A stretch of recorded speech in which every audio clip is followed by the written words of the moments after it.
All right, let's get into it. You ever hear about a player in the financial game that's so big, so powerful, yet almost nobody knows their name? Today, we're pulling back the curtain on one of those hidden giants, the Federal Home Loan Bank System. To really get why this matters right now, I want you to think back to the spring of 2023. There was a real sense of panic in the air. Silicon Valley Bank had just collapsed, and it felt like the whole system was, well, trembling. But as analysts started digging through the wreckage, a really fascinating detail started to pop up. Behind the scenes, one quiet lender had been pumping massive amounts of cash into the very banks that were on the verge of failure. So the question became, who was this mystery backer? Well, that hidden player is the Federal Home Loan Bank System, or the FHLB for short. And all of a sudden, they were in the headlines, and definitely not for the reasons they would have wanted. Yeah, it turns out that SVB, along with Signature and First Republic, had all borrowed billions, that's billions with a B, from their regional FHLBs right before they imploded. And you know what? This wasn't some fluke. It was just the latest chapter in a long, complicated story. So how did we get to a point where this system is funding failing banks? To understand that, you really have to go back to the beginning. Because the FHLB system wasn't designed for this at all. Its original purpose was actually pretty admirable. The whole system was created way back in 1932, right in the thick of the Great Depression. Its mission was pretty simple: be a lender of last resort, a lifeline for a very specific kind of bank that couldn't just go get money from the Federal Reserve. And these banks were called savings and loans, or thrifts. You can think of them as your classic community bank. They took in savings from local people and then used that money to make mortgage loans so other local people could buy homes. For decades, they were pretty much the FHLB's only customers. Okay, but this is where the story gets a lot more complicated. See, the FHLB system operates with this unique, incredibly powerful set of government-granted advantages. And these privileges, they're really at the heart of the entire problem. The FHLB is what's known as a government-sponsored enterprise, or a GSE. You've probably heard of its more famous cousins, Fannie Mae and Freddie Mac. And this special status, being a GSE, gives it just incredible power in the financial markets. Now, these perks are a huge deal. They don't pay any income tax. But the real game changer, the one you absolutely need to understand, is this thing called the super lien. It basically means that if a bank they've lent money to fails, the FHLB gets paid back first, before anyone, even before the FDIC, which insures all our bank deposits. This makes lending to a shaky bank virtually risk-free for the FHLB, and as you're about to see, that creates a huge moral hazard.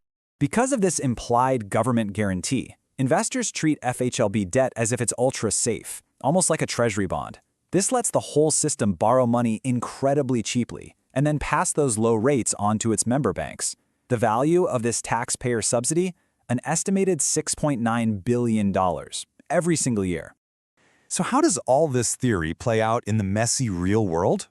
Well, let's look at the first major stress test, the savings and loan crisis of the 1980s. This is really where the system's deep structural flaws were put on full display.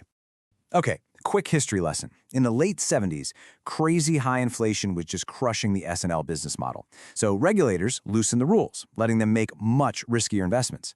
A lot of these S&Ls were already insolvent, so-called zombie thrifts, and they took this as a green light to make huge, reckless bets, all funded by cheap money. By 1989, the whole thing was collapsing, forcing a massive government cleanup. So where was that cheap money coming from? This slide tells the whole story. The failing thrifts, look at this, they increased their borrowing from the FHLB system by 84% in just 2 years before they collapsed. They were using this subsidized cash to gamble for resurrection, pouring it into things like risky commercial real estate, while the healthy, responsible thrifts borrowed way, way less. And this is the result of that gambling. The speculation got so out of control that in Texas, which was ground zero for the crisis, it was literally cheaper for regulators to burn down unfinished condos than to even try to sell them. Just think about that. It's a pretty stark symbol of all the waste. The final bill was absolutely staggering. A brand new agency had to be created just to clean up the mess. It ended up closing nearly 750 thrifts, seizing over $400 billion in assets, and sticking the American taxpayer with a final bill of around $124 billion. Now, to be perfectly clear, as this quote points out, the FHLBs didn't cause the crisis on their own. But by giving cheap, easy, and basically risk-free money to failing S&Ls, they allowed them to stay afloat and make bigger and bigger bets, which ultimately made the final collapse much, much worse for everyone. Now you'd think that was a one-time event, a lesson learned the hard way. But the scary part is that the same structural issues have allowed the FHLB system to play a very similar role in every major financial crisis we've had since then. I mean, just look at this pattern. In the 80s, it magnified the S&L crisis. In 2008, it earned the nickname lender of next to last resort for pumping money into big banks right before the Fed had to step in. And then in 2023, it was right back at it, funding banks like Silicon Valley Bank. It's the same story, just on repeat. So, this recurring pattern has finally sparked a serious debate in Washington. Regulators and policy experts are now asking a pretty fundamental question. What are we going to do about the federal home loan banks?